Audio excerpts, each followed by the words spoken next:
चंडीगढ़ से आपका स्वागत है। मैं हूं शैली तनेजा। आइए सबसे पहले नजर डालते हैं कुछ अहम खबरों पर। प्रधानमंत्री ने राजस्थान के जयपुर में भाजपा के राष्ट्रीय पदाधिकारियों की एक बैठक को वर्चुअल तरीके से किया संबोधित। कहा, दुनिया आज भारत को बहुत उम्मीदों से देख रही है।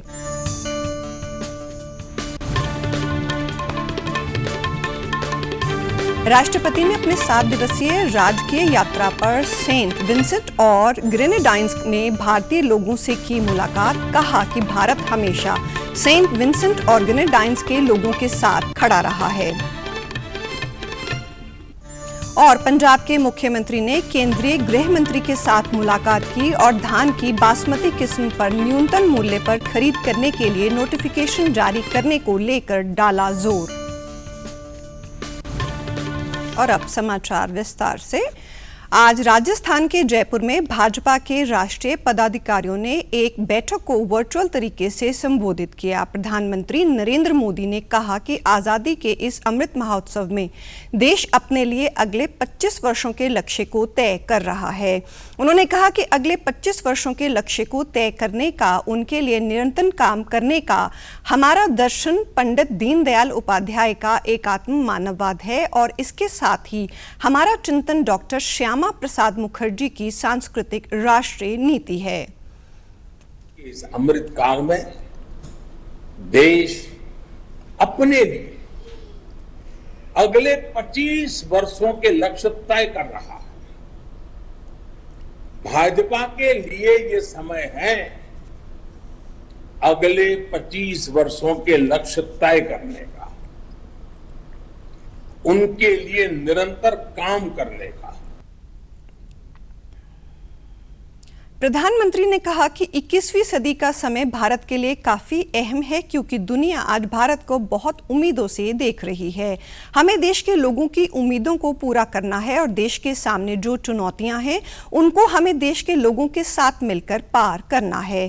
प्रधानमंत्री ने कहा कि मैं जब आत्मविश्वास से भरे देश के युवाओं को देखता हूं तो मेरा आत्मविश्वास भी कई गुना बढ़ जाता है। देश के सामने जो चुनौतियां हैं, हमें देश के लोगों के साथ मिलकर हर चुनौतियों को पार करना है, परास्त करना है और विजय के संकल्प के साथ आगे बढ़ना है। और हम जानते हैं कि इसका मार्ग क्या है। हमारा दर्शन है पंडित दीनदयाल उपाध्याय का एकात्म मानव दर्शन।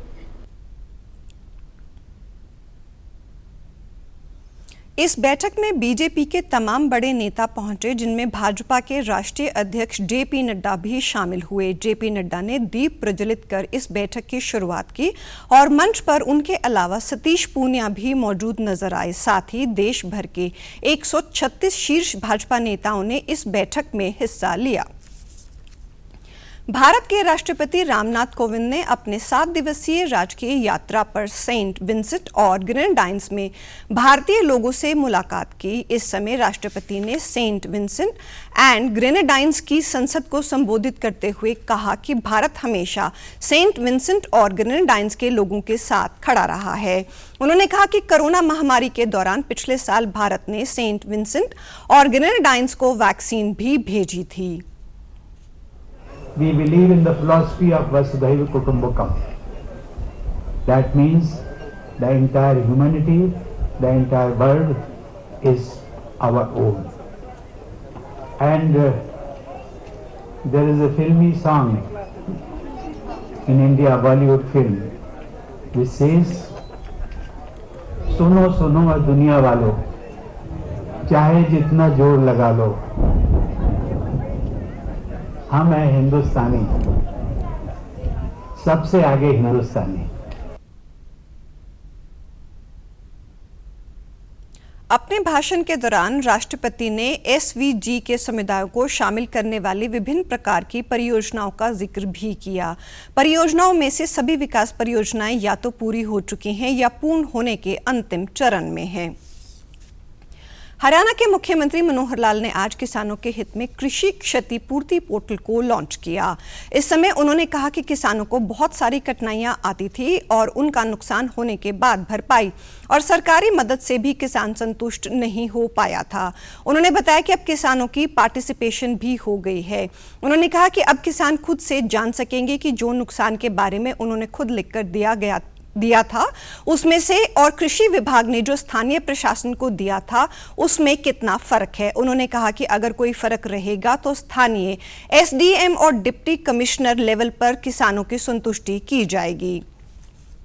तब बढ़ता है जब लोगों की अपनी पार्टिसिपेशन ज्यादा कराई जाए, तो किसान की पार्टिसिपेशन हो जाएगी।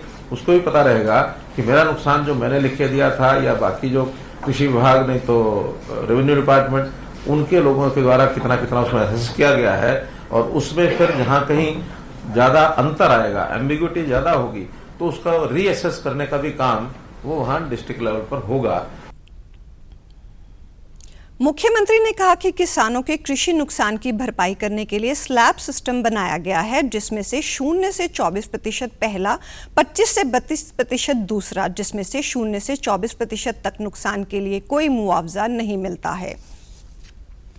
राष्ट्रीय व्यापी टीकाकरण अभियान के अंतर्गत देश में अब तक 191 करोड़ 96 लाख से अधिक कोविड रोधी टीके लगाए जा चुके हैं। स्वास्थ्य मंत्रालय ने बताया कि कल देश में 15,12,000 टीके लगाए गए। स्वस्थ होने की दर 98.75% है। पिछले 24 घंटे में 2,614 लोग ठीक हुए। अब तक 4,25,92,455 लोग संक्रमण से ठीक हो चुके हैं। कल 2,259 लोगों में संक्रमण की पुष्टि हुई। इस दौरान 20 लोगों की संक्रमण से मृत्यु हुई। इस समय देश में 15,044 संक्रमितों का इलाज चल रहा है। देश में अब तक 84 करोड़ 58 लाख नमूनों की जांच की जा चुकी है। पिछले 24 घंटों में 4,51,000 से अधिक नमूनों की जांच की गई। उधर चंडीगढ़ में कोरोना के 6 नए मामले सामने आए हैं और 10 व्यक्ति कोरोना से ठीक हुए हैं, जिनमें वो भी शामिल हैं जिनको उनके घर में ही एकांतवास में रखा गया था। पिछले 24 घंटों में कुल 77 लोगों का टीकाकरण किया गया और अब शहर में कोरोना संक्रमित होने की दर पिछले 24 घंटों में 0.63% रही है। शहर में अब कुल कोरोना संक्रमित मरीज 65 हैं और पिछले 24 घंटों में 949 सैंपल टेस्ट किए गए हैं। हरियाणा के मुख्यमंत्री मनोहर लाल ने सोनीपत के खरखौदा में इंडस्ट्रियल मॉडल टाउनशिप में स्थापित किए जाने वाले प्लांट को लेकर भूमि आवंटन को लेकर आयोजित किए गए समझौते कार्यक्रम में मुख्य अतिथि के तौर पर शिरकत की। ये समझौता Haryana state industrial and infrastructure development corporation और मारुति सुजुकी इंडिया लिमिटेड और Maruti motorcycle India private limited के बीच हुआ है। मुख्यमंत्री ने इस कार्यक्रम को इतिहास बताते हुए कहा कि 40 साल बाद इतिहास ने खुद को दोहराया है। जापान और भारत के संबंध 70 साल पुराने हैं और वो कामना करते हैं कि ये आगे बढ़ते रहें।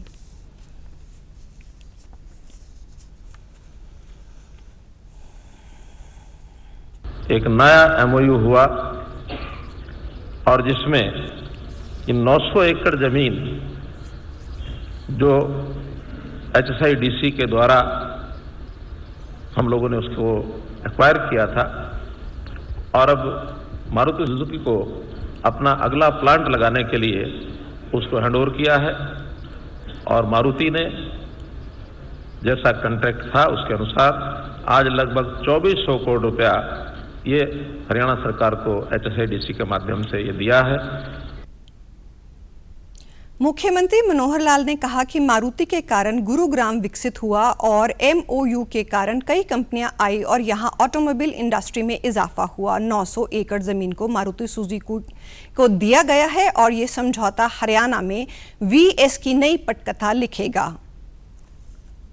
अकेली एक यूनिट इस नाते से नहीं सोचते हम सोचते हैं इनके कितने ही एंसिलरीज हैं, हजारों की संख्या में अन्य सप्लायर्स इनके, वो पूरे गुरुग्राम को उन्होंने एक ऐसे स्तर पर लेकर के आए कि आज अगर बेस बात किसी बात को माना जाए कि गुरुग्राम का ये जो इतना विकास हुआ है, आइकॉनिक हमारा जो destination for investors, world wide investors अगर गुरुग्राम बना है तो उसमें अगर बेस है तो योगदान है वो मारुति का है।